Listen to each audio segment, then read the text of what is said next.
Hello, welcome to Rafael Cooking Style. We are back here cooking. This time, look, lamb chops. Very easy. So we're gonna start it with some, of course, lamb chops. I'm gonna use fresh thyme, pepper, chili flakes, garlic, and paprika.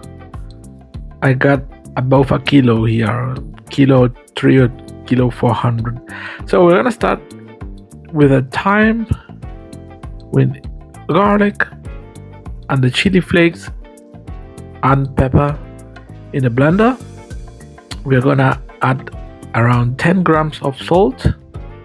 Remember, I use around 20 grams salt for each kilo, and so I have more than 1 kilo, but I'm using only 10 grams. And we're gonna add some olive oil. We're gonna blend it a first time, just like that. Look, and now we are gonna add our paprika, sweet paprika. Of course, if you like, you can change it to spicy paprika.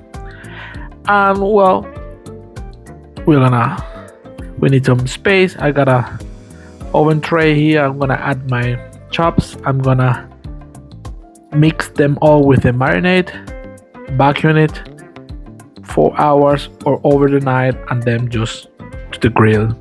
So thank you very much. If you like it to hear the video, hit that subscribe button. Also leave the like behind the video. It does help us, the content creator. There is a lot of videos you might like, and I wish you a very nice journey. I leave you with the end of the recipe here. Cheers and have a nice day.